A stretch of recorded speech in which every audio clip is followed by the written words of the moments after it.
ಹೌದು ಕೊಡು ಕೊಡು. ನೀವು ಪುತ್ತೂರ ಕುಡಿಯುವುದಿಲ್ಲ, ಕಚ್ಚಿ ಕುಡಿತೀರಿ ಕೊಳಕಟ್ಟಿ. ನಿಮ್ಗೆಂತ ನಿಮ್ಗೆ ಇರ್ಲಿ ಅಂದ್ರೆ ಯಾವ್ದು ಕಪ್ಪ ಕೆಂಪ ಎಲ್ಲ ಬರ್ತೀವಿ ಕಲಿಸ್ತೇ ಕಪ್ಪ.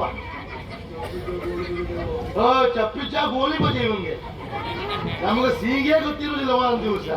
ನೀವು ಚಪ್ಪಿಚ್ಚ ಗೋಲಿ ಬಜಿ ಜನ ಬಿತ್ತು ನಮ್ಮ ಹಣೆ ಬರು ಹೀಗಾಗಿ ಹೋಯ್ತು ನೋಡಿ. ನೋಡಿ ಸ್ವಾಮಿ, ಬೆಳಿಗ್ಗೆ ಶುರುವಾದ್ರೆ ರಾತ್ರಿ ಮಲಗುವರಿ ಕೆಲಸ, ರಾತ್ರಿ ಶುರುವಾದ್ರೆ ಬೆಳಗುವರಿ ಕೆಲಸ. ಇಲ್ಲೇ ಚಾಕ್ರಿ ಆದ್ರೂ ಬೇಕು, ಈ ಅರಮನೆ ಚಾಕ್ರಿ ಯಾವ ಸತ್ತವರಿಗೂ ಬೇಡ. ಬೆಳಿಗ್ಗೆ ಬೇಗ ಎಬ್ಬಿಸ್ಬೇಕು, ಅವ್ರ ಸ್ಥಾನಕ್ಕೆ ಬಿಸ್ತೀರು, ಆಮೇಲೆ ತಿಂಡಿ, ಆಮೇಲೆ ಊಟ, ಆಮೇಲೆ ಮತ್ತೊಂದು ಒಂದ ಎರಡ ಎಷ್ಟು ಮಾಡಿದ್ರು ಕಡಿಮೆ. ಸ್ವಲ್ಪ ಸಮಯ ಉಂಟು ದಿನ ಕೂತ್ಕೊಳ್ಳಿಕ್ಕೆ ಉಂಟಾ, ನೀವು ಶುರು ಮಾಡಿದ್ರಿ ಅಲ್ಲ ಮರೆಯರೆ. ನಿಮ್ಗೆ ಪದ್ಯ ಹೇಳಿದ ಮೇಲೆ ಬಾಯಾರಿಕೆ ಆಗ್ತದೆ ಅಂತ ಗೊತ್ತಿರುವುದಿಲ್ವಾ? ನೀರಿಟ್ಕೊಳ್ಳಿಕ್ಕೆ ಆಗುದಿಲ್ವಾ? ಮತ್ ನೀ ಅಂತ ಕಿಲ್ಲ ಅಂದ್ರೆ ನೀ ಅಂತ ಕಿಲ್ಲ ವಿಷಯ ಅದು. ಅದು ತಪ್ಪಲ್ಲ. ಗಾದೆ ಮತ್ತೆ ಯಾವತ್ತು ಸುಳ್ಳಾಗುದಿಲ್ಲ ಸ್ವಾಮಿ. ಮಾಡುವ ಬಿದ್ರೆ ನೋಡ್ನ ಪೂಜೆ ಅಂತಿದ್ದಂತೆ. ನಿಮ್ ಕತೆ ಹಾಗೆ ಆಯ್ತು. ಕಳೆದ ವರ್ಷ ಆದ್ರೂ ನೀವು ಕಾಲು ನೋವು ಮಾಡ್ಕೊಂಡಿದ್ರಿ, ಉಪಕಾರ ಮಾಡುವ. ಈ ವರ್ಷ ಹೋಗುವ ನಿಮ್ಗೆ ನೋಡ. ನಮ್ಗೆ ಹೇಳುದೇ ಹಂಗೆ ಮಹಾರಾಜ ಭಕ್ತಿ ತಕ್ಕಂತ ಒಂದು ಸಮ ಕೆಲಸ ಹೇಳಿ ಕುತ್ಕೊಳ್ಳಿಕೊಳ್ಬೇಡಿ ಅಂತ ಹೇಳಿ. ಹೌದು ಹೌದು ಹಂಗೆ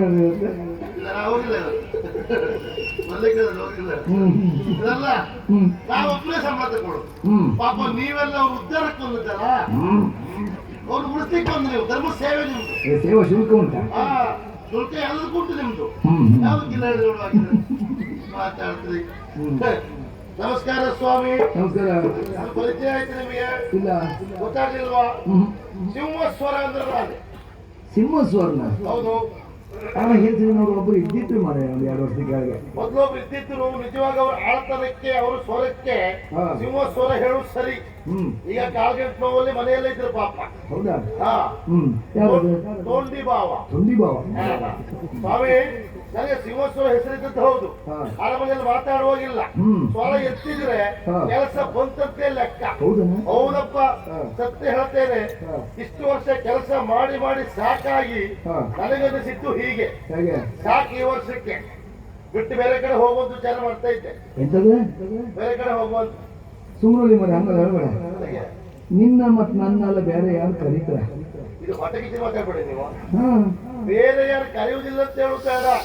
ಕರೆಯೋರು ಬಹಳ ಜನ ಇದ್ದಾರೆ. ಅದ್ರ ಸಮಸ್ಯೆ ಏನು ಕೇಳಿ. ಇಲ್ಲಿಂದ ನಾವು ಬಿಟ್ಟು ಬೇರೆ ಕಡೆ ಹೋದಾಗ ಅಲ್ಲಿ ನಮಗೆ ಇಷ್ಟೆಲ್ಲ ಕೊಡುದು ಯಾರ ವಿಷಯ ಅದು. ಇಷ್ಟೇ ಕೊಡ್ತಿದ್ರ, ನೀವು ನಿಲ್ತಿದ್ರ, ನೀವು ಜಾಗ ಬಿಡ್ತಿದ್ರಿ.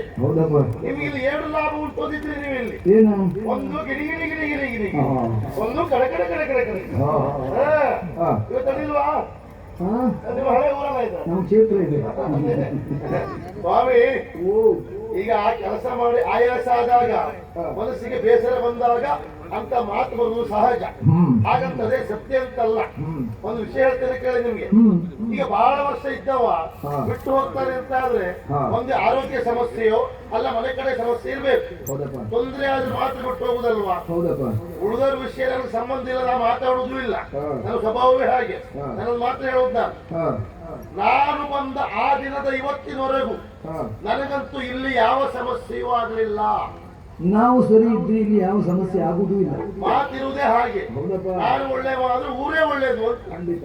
ನಾನೇ ಸರಿ ಇಲ್ಲದೆ ಇದ್ರೆ ಯಾರು ಸರಿ ಕಾಣುವುದಿಲ್ಲ. ಒಂದು ನಾವು ಸರಿ ಇರಬೇಕು ಅಂತ ಹೇಳು. ಇರ್ಲಿ ಬಿಡಿ, ಅದೆಲ್ಲ ವಿಷಯ. ಆದ್ರೆ ನಾವು ಯಾರು ಗೊತ್ತಾಯ್ತು ನಮಗೆ? ಇಲ್ಲ. ಕಡಿಮೆ ಜನ ತಿಳ್ಕೊಳ್ಬೇಡಿ. ಅಂದ್ರೆ ನನ್ನ ಅಣ್ಣ ಯಾರು ಉತ್ಕೊಂಡಿದ್ದೀರಿ? ಈ ನಾಡಿನ ಸೇನಾಪತಿ ರಣಧೀರ. ಅವ್ರ ತಮ್ಮನ ನೀನು? ಸ್ವಂತ ತಮ್ಮ. ಒಬ್ಬೊಬ್ರು ಒಂದೊಂದು. ನಾವು ಹಾಗೆ ನಾನು ಹೀಗೆ ಎಷ್ಟು ಬಾರಿ ಹೊತ್ತು ಬರ್ಕೊಂಡಿದ್ದ. ಪುಣ್ಯಾತ್ಮ ಒಳ್ಳೆ ಹುದ್ದೆ ಉಂಟು. ಹುಲ್ಲಿ ನಮ್ಗೆ ಒಳ್ಳೆ ಹುದ್ದೆ ಕೊಡಿಸು ಅಂತ ಹೇಳಿದ್ರೆ ಅವ ಏನ್ ಹೇಳ್ದ ಗೊತ್ತುಂಟಾ? ವಿದ್ಯಾಭ್ಯಾಸ ಮಾಡ್ಕೊಂಡು ಬಾ ಅಂತೇಳಿ ಗುರುಮಠ ಕಲಿವಿ ಕೊಟ್ರೆ ನೀ ಏನು ಕಲಿಯದೆ ಬಂದಿದ್ದೀಯ, ಏನು ಕಲಿಯದಿದ್ದವರಿಗೆ ಅರಮನೆಯಲ್ಲಿ ಚಾಕರಿ ಮಾಡುವುದೇ ಕೆಲಸ ಅಂತ ಹೇಳಿದ. ನಮ್ಮ ಹಣೆ ಬರ ಬೇಕ ಸ್ವಾಮಿ. ನನಗೆಲ್ಲ ತಲೆಗೆ ಹೋಗ್ತದೆ ನೋಡಿ. ವಿದ್ಯೆ ಒಂದು ತಲೆಗೆ ಹೋಗಲೇ ಇಲ್ಲ. ಅಂದ್ರೆ ನೀವು ವಿದ್ಯೆ ಕಲಿಲಿಲ್ವಾ? ಏನು ಕಲಿಲಿಲ್ಲ. ಭಗವಂತ ಒಬ್ಬರಿಗೆ ಒಳ್ಳೇದು ಮಾಡಲಿ. ನಿಂಗೆ ಎಂಥದ್ದು ವಿದ್ಯೆ ಗೊತ್ತಿಲ್ಲಿದ್ರು ಇಷ್ಟು ಚೂರಿದ್ದೆ ನೀನು. ಹಾ, ಏನಾದ್ರು ವಿದ್ಯೆ ಕಲ್ತಿದ್ರು ನೀನು ಊರು ಹಿಡಿತಿದ್ದೇನ ಮರ ನೀನು. ಎಲ್ಲಿ ಹೊಟ್ಟಿಗೆ ಪಾಪಿ ಮಾಡಲಿ ಏನ ನಂಗೆ ಈಗ ಗೊತ್ತಾಯ್ತಲ್ಲ ಯಾಕೆ ವಿದ್ಯೆ ತಲೆಗೆ ಹೋಗಿಲ್ಲ ಅಂತ ಹೇಳಿ. ಯಾಕೆ? ನಿಮ್ಮ ಶಾಪ ಅಂತ ನಂಗೆ ಗೊತ್ತಾಯ್ತು. ಯಾವ ಜಾತಿಯ ಶಾಪ ಆದ್ರೂ ಬೇಕು. ನಿಮ್ಮ ಜಾತಿಯ ಶಾಪ ಯಾವ ಸರ್ ತೊಲಿ ಮಾಡೋದು ಮಾಡ್ಕೊಳ್ಳಿಕ್ ಬಹಳ ಕಷ್ಟ ಉಂಟು. ಅದೆಲ್ಲ ಹೇಳಿದ್ ನಾನು. ಬೇರೆ ವಿದ್ಯೆ ಕಲ್ತಿದ್ರೆ ಬೇರೆ ಉದ್ಯೋಗ ಮಾಡುವುದಿತ್ತು ಅಂತ ಹೇಳಿ. ಇಲ್ಲಿ ಬಿಡಿ ಸ್ವಾಮಿ, ಹಾಗಂತ ಈ ಹಣಮನಿ ಚಾಕರಿ ವಿಷಯ ಯಾಕೆ ಹೇಳಿದ್ ನಾನು. ದೊಡ್ಡ ರಗಳೆ ನೋಡಿ, ನಮ್ಮ ಮಹಾರಾಜರ ಭಾವ ಇದ್ದಾರೆ ಶಿವಮಣಿ ಅಂತ ಅವ್ರ ಹೆಸರು, ಹೆಂಡತಿಯ ತಮ್ಮ. ಅವನ್ ಯಾಕೆ ಸಾಯುವುದಿಲ್ಲ ಮಾತ್ರ?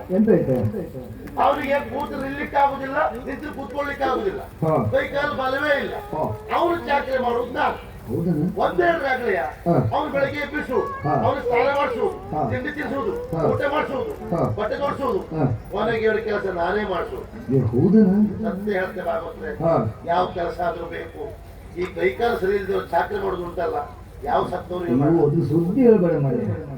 ಹೇಸಿಗೆ ಹೇಸಿಗೆ ಅಂತ ನೀವು ಹೇಳೋದಲ್ಲ. ಮತ್ತೆ ಕಳೆದ ವರ್ಷ ನೀವು ಕಾಲ ಮುಡ್ಕೊಂಡು ಮೊದಲು ಮಲ್ಕೊಂಡಾಗ ನೀವು ಹೆಂಡತಿ ಚಾಕರಿ ಮಾಡಿದ್ರು ನೋಡಿ, ಅವ್ರ ಕೇಳಿ ಅವ್ರು ಎಷ್ಟು ಹೇಸಿಗೆ ಆಗಿದೆ ಅಂತೇಳಿ. ಇವು ನನ್ನ ಸುದ್ದಿಗೆ ಬರ್ತೇನೆ. ನೀವು ಹುಡುಕೆ ಬರುತ್ತ ಹಾಗಂತ ಈ ಕೆಟ್ಟ ಸರಿ ಇಲ್ದವರು ಸುಮ್ಮನೆ ಕೂತ್ಕೊಳ್ತಾರ. ಅವರಿಗೆ ಇಷ್ಟಿನ ಸಾಯ್ತು ಕೊಡು ಅವರಿಗೆ ಜೋರು. ನೀವ್ ಹೇಳೋದು ನಾನು ಕೇಳಿದ್ದೆ. ಹೌದರೆ ಪಡಿಸಿಗೆ ಮಜೆ ಮಾಡಿ, ಅಪ್ಪ ಕುತ್ಕೊಳ್ಳಿ, ಶಾವಿಗೆ ಪಾಯಸ ಮಾಡಿ, ಇಷ್ಟಿಷ್ಟ ಕಳ್ತ್ರಿ ಹೋಗಿ ಕೂತ್ಕೊಳ್ತೀವಿ. ಅವ್ರು ನೀರು ಬಿಡುದವ್ರು. ಇವನು ಹಾಗೆ ಮಾಡಿದ್ರೆ ಇಷ್ಟಿನ ಸಾಯ್ತು. ಸರಿ ಕೈ ಎತ್ತಲಿಕ್ಕೆ ಆಗುದಿಲ್ಲ, ಅಲ್ಲೇ ಕೂತ್ಕೊಂಡು ಹೀಗಲ್ಲ ನಾನು ತಗೊಂಡು ಕೂರ್ಸುದು. ಕೂರ್ಸಿ ಬಿಟ್ಟು ಬರ್ಲಿಕ್ಕೆ ಉಂಟಾ ಅದು ಬೀಳ್ತಾವ. ಅವನು ಮುಗಿಯುವವರೆಗೂ ನಾ ಹೇಳ್ಕೊಂಡು ನಿಂತ್ಕೊಡು. ಕೆಲವು ದಿವಸ ಊಟವೇ ಮಾಡಿ ಇತ್ತೀಚೆಗೆ ಊಟ ಮಾಡಿದ್ರೆ ಮಾಡುವ ಕಣ್ಣು ಮುಚ್ಕೊಂಡೇ ಊಟ ಮಾಡುವುದು. ಅನ್ನ ಕಂಡ್ರು ಅದನ್ನೇ ಕಂಡಾಗ್ತದೆ.